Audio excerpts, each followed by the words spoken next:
India. You've walked these streets, waited on these platforms, passed these buildings, without stopping. From New Delhi to Kolkata, from Mumbai's busiest stations to corridors of power still standing in sandstone.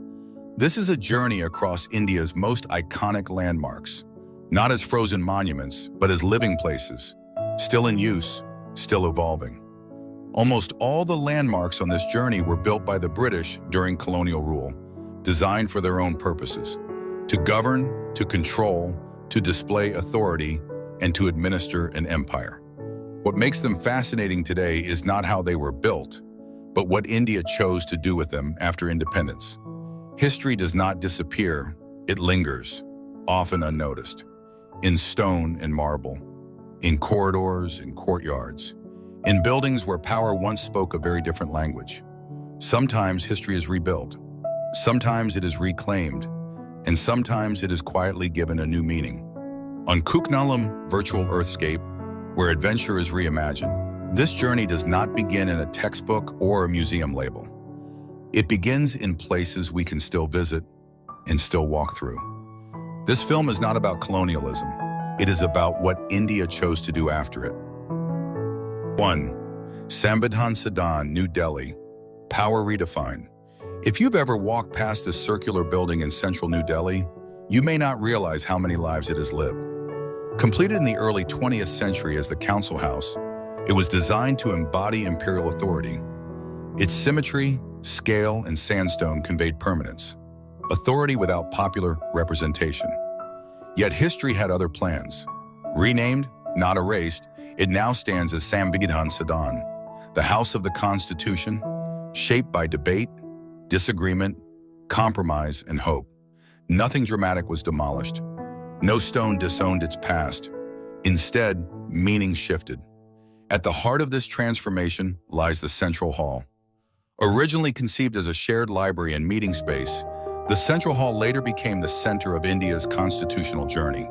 In 1946, it hosted the Constituent Assembly. On the night of 14th to 15th August 1947, it witnessed the transfer of power. Over the years, it has hosted joint sittings and moments of national significance. Lined with portraits of national leaders, the Central Hall stands today as more than architecture. It is continuity, a bridge between India's past, present, and future. And sometimes transformation is exactly this: standing inside an inherited structure and choosing a new purpose for it. From here, the journey stretches outward, from Delhi's corridors of power to public avenues to railway platforms, to coastal cities to landmarks far from imperial capitals. 2. Kartavya Path, New Delhi, from ceremonial axis to People's Avenue. At the heart of New Delhi lies a grand avenue once called Raj Path, the ceremonial spine of empire. Where viceroys once took the salute, today Republic Day parades celebrate a sovereign republic. Renamed Kartavya Path, the avenue has been reimagined with open lawns, walkways, museums, and public spaces. Families stroll, children cycle, visitors pause, not just to admire, but to reflect on the duties that come with freedom. On winter evenings and national holidays, lakhs gather around India Gate lawns, transforming a once imperial vista into a shared civic space. Empire once marched here. Today, the Republic walks. 3. Connaught Place, New Delhi. From imperial design to everyday India. Designed as the commercial heart of British Delhi, Connaught Place reflected order and control, circular colonnades, clean geometry, empire expressed in stone. Today, it belongs entirely to the city. Cafes spill onto pavements. Metro trains arrive below ground. Office workers, street performers, protesters, tourists. Life unfolds in all its informality. What was once planned from above was now shaped from below by the everyday rhythms of Indian life. Connaught Place reminds us, places outlive their intentions. People redefine them. 4. Victoria Memorial, Kolkata, from Queen to collective memory. For many travelers to Kolkata, this is the first stop. Built to glorify a queen, the Victoria Memorial once stood as a marble declaration of imperial presence. Its domes still gleam, Its gardens remain serene. But step inside and the story changes. Not abruptly, but deliberately. Today, its galleries explore the Bengal Renaissance, the freedom movement, partition, and voices once excluded from official history. School children from rural Bengal stand beneath domes meant for royal portraits, and instead learn about poets, reformers, revolutionaries, workers, and writers whose names never reached distant capitals. The building did not disappear. The narrative did. This is not denial of history, it is ownership of it. 5.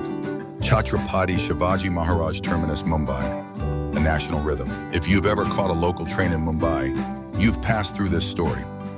Once called Victoria Terminus, this Gothic masterpiece was designed to impress and command. Today it serves. Millions move through it daily. Commuters rushing to work, chai vendors calling out, footsteps echoing across platforms. The architecture remains colonial. The life within it is unmistakably Indian. A building once meant to dominate now exists to connect. 6. Indian railways, from empire to lifeline. Railways were introduced to administer an empire, to move troops, manage territory, and control distance. After independence, India transformed them into something else entirely. A lifeline. From Kashmir to Kanyakumari, from western deserts to the far northeast, trains connect villages, cities, families, and aspirations. Steel tracks once laid for control now bind a nation together. India did not inherit the railways passively. It reimagined their purpose. 7. Rashtrapati Bhavan, New Delhi. Structure remains, power changes. Once the residence of the Viceroy, Rashtrapati Bhavan symbolized the highest authority of the British Empire in India. Today it houses the President of India. The walls are the same, the power is not. Built after the British shifted their capital from Calcutta to Delhi, the structure rose slowly on Raisina Hill. Vast, deliberate, and meant to command permanence. Designed by Sir Edwin Lutyens, with contributions from Herbert Baker, it blends classical Western form with Indian architectural elements. Chajas, Chatris, Jalis, and a central dome inspired by the stupa at Sanchi. Yet what defines Rashtrapati Bhavan today is not its scale, but its meaning. Its gardens, now known as Amrit Udyan, open to the public when flowers bloom, inviting citizens into spaces once reserved exclusively for rulers. A palace built to govern from above now stands as a constitutional residence. Rashtrapati Bhavan offers a quiet reminder. Buildings can survive ideologies, but meanings never stay fixed. Closing, travel meets meaning. Across India, heritage sites welcome tens of millions of visitors each year, increasingly Indians themselves. School tours, heritage walks, cycling trails, digital storytelling. Each visit is a quiet choice, to look back not with fear or blind pride, but with curiosity and agency. On Kolkata virtual Earthscape, adventure isn't found only in mountains or rivers. It is found in streets we walk, stations we cross, and buildings we inherit. Because in the end, we all receive things we did not choose. Places, systems, histories. We may not control their origins, but we do control what they become. And the greatest legacy is not what is built for us, but what we dare to build with it. If you'd like to explore more cities, landmarks, and living landscapes across India, let me know in the comments. Thank you for traveling with me.